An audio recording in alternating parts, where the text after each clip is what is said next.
I wanted to put things in perspective just a little bit for you guys. Let's start off with Janet Jackson. Her debut album was not Control. Janet Jackson's debut album was a self-titled debut, and it was not a commercial success. This is not me saying it, this is coming from Janet Jackson out of her own mouth. They weren't the success that I think everyone wanted them to be, this massive success. They didn't sell millions of copies. Am I disappointed? I guess you could say in a way, but I'm very pleased with what it has done. Usher's first album was also a self-titled debut, and it was not a commercial success. This is not me saying it. This is coming from Usher, his mother, and L.A. Reid. The album peaked at number 167 on the charts, selling less than 500,000 copies. They didn't really think that Usher was the star. Usher is now considered to be the king of R&B, and Janet Jackson is now considered to be the queen of music. Fitting titles for both icons. Because you do not have a successful debut album does not mean that your music career is over. You didn't get it right the first time, but you have the opportunity and the potential to get it right again. So with that being said, let's go ahead and drag Chloe Bailey for her album sales. I was just kidding. Come on. Come on. You guys know I was just kidding, right?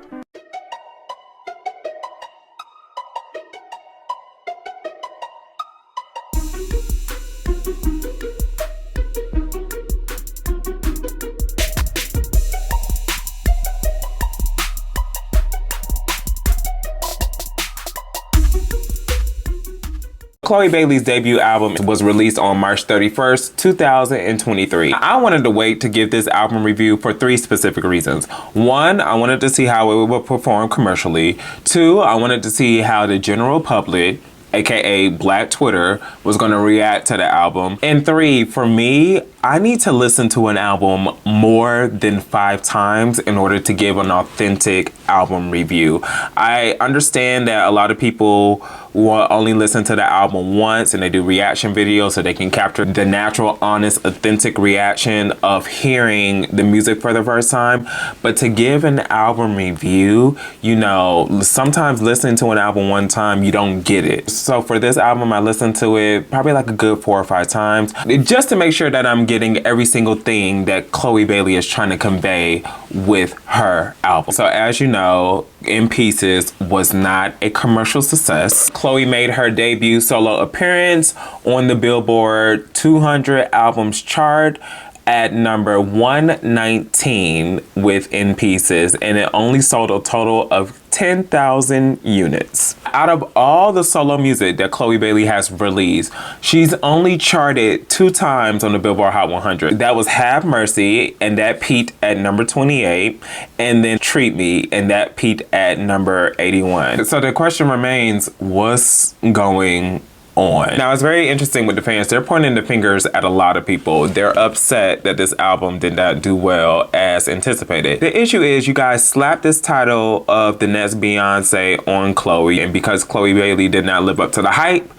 people are upset. So upset that the excuses were ridiculous. The people are not feeling her music. They heard the singles that were coming out. They saw some of the music videos. They probably listened to the album and just stopped midway because they were not feeling the music. But as soon as that girl drops some shit, bitch, it's crickets. Nobody's supporting it. No, the clubs ain't playing it. The radio ain't playing it. It ain't getting played nowhere. But y'all jumping y'all ass on the internet fake defending this girl. Y'all don't give a fuck about that girl. One Twitter user said, Chloe is 24 years old and y'all want her writing songs like she has a lifetime of experience to write about. That excuse was a bunch of bull because there are a lot of artists that has debut projects that were commercially successful and they released their albums younger than Chloe. Age has nothing to do with it, so that excuse is out the window. Then I've seen a lot of people blame Beyonce and blame Parkway Entertainment for not properly promoting her album. This one tweet reads, Beyonce's nasty for not promoting Chloe's album. A simple IG repost probably would have gave her a top 50 debut. Mind you, if this was Nicki artist, they would have dragged her to hell and back. Instagram does not make or break careers, so that logic just needs to escape out of people's heads.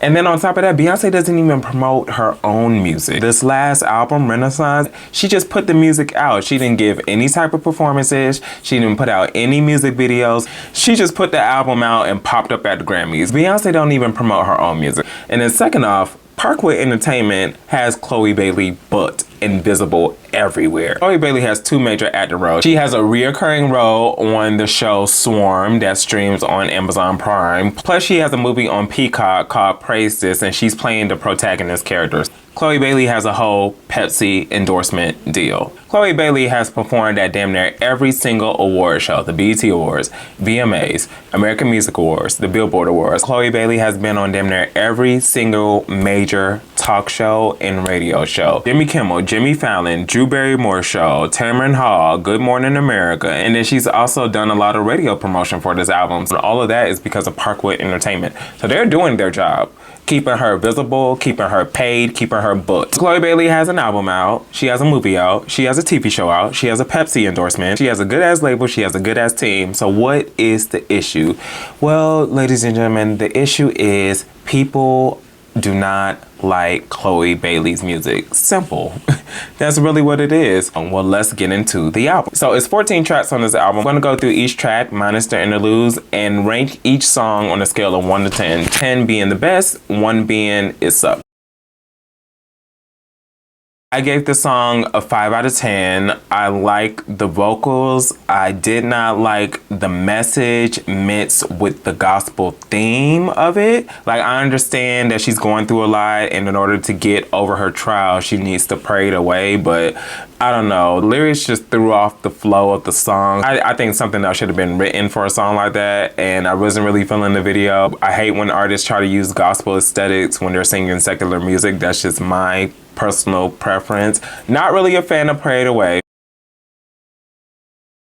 This transition was wild because the opening of Body Do was... You ever wonder, like, who else is fucking your man? I was like, okay, definitely caught me off guard. I gave this song a 5 out of 10. This beat does not match Chloe Bailey. She is a singer, and on this song she is sing rapping, which I hate when people sing rapping, especially when they have a good clear-cut powerhouse voice. So I didn't like that she was singing rapping on this song. Personally, I think this song belongs to somebody like Doechii. This is more of her vibe. This is not more of Chloe Bailey's vibe, so not really feeling the song. Gave it a 5 out of 10. I like the Afro beats. I just think that the song is boring. Okay, she sounded okay on the song. It's very forgettable. It felt like filler. I don't know. Something was just missing from the song. So I gave this song a 5 out of 10. This is the song where the album is picking up for me.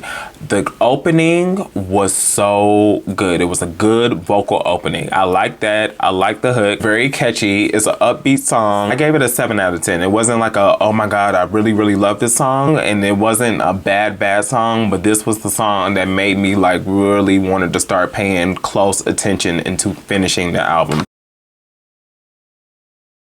I did not like this song because it did not feel like a genuine duet. It felt like Chloe and Chris Brown did not record the song together. She sent him the song, he got in the studio, recorded his verse, recorded a few ad-libs, and then they just gelled something together.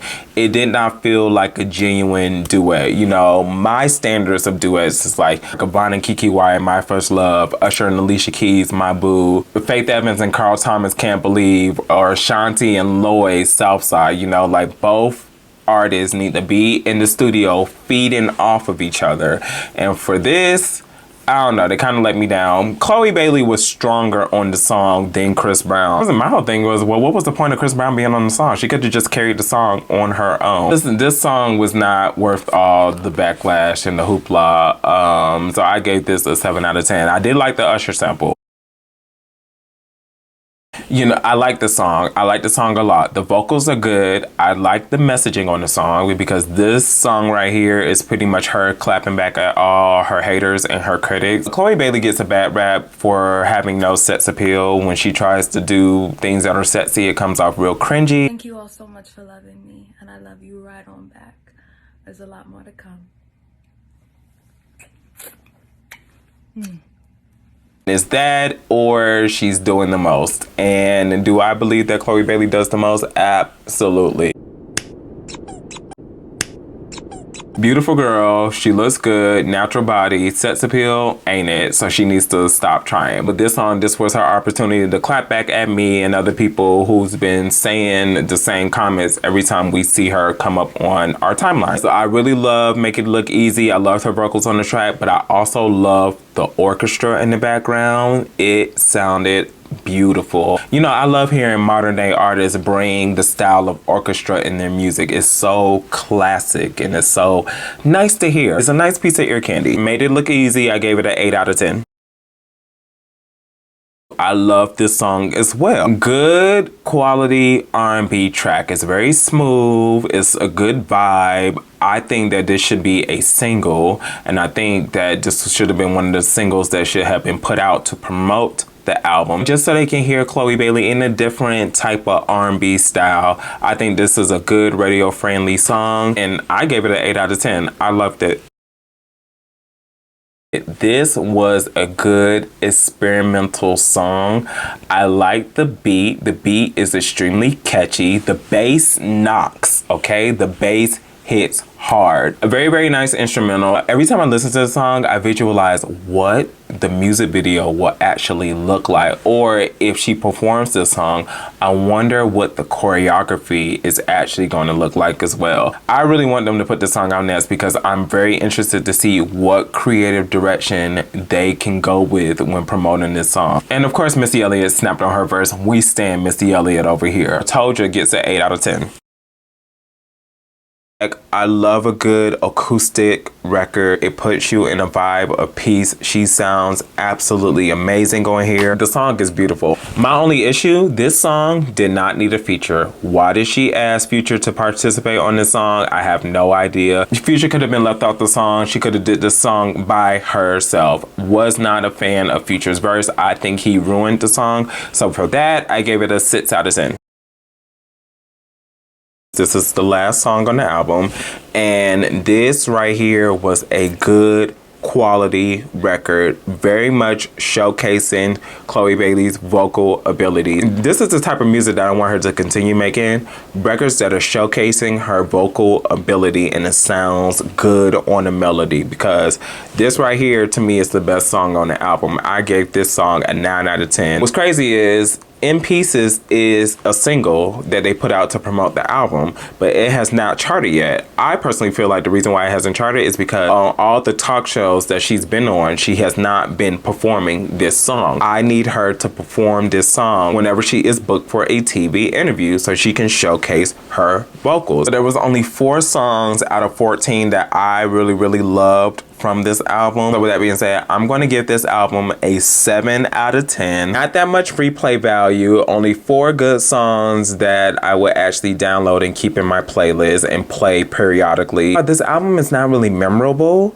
so I think that's the reason why a lot of people are not gravitating to her music. It's not bad music, but it's not unforgettable music either. It's just average, and you know, 7 out of 10 is average. I will say that Chloe Bailey's music definitely has to grow on people, because the stuff she puts out for me is a hit or miss. She needs to have the music match the energy of her talent, because I can tell Chloe Bailey likes instruments. She plays the piano and she likes to produce. Her music needs to be reflective of that. If she can sing a song like A. Marie's One Thing, or Beyonce's Green Light, or Lizzo About Damn Time, or Jennifer Lopez Get Right, you know, those are the type of songs that I think will take Chloe Bailey to where she needs to go. She is a high energy level performing artist, and her music needs to be reflective of that. Her music needs to be some high energy, feel good music on top of some good R&B ballads. I wish her the best. Chloe Bailey's on tour right now. She put out a little PSA telling everybody,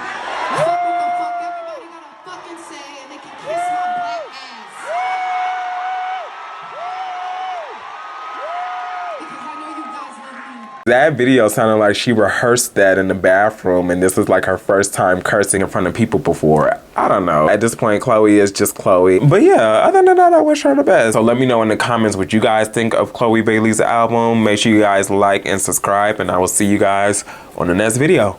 Peace.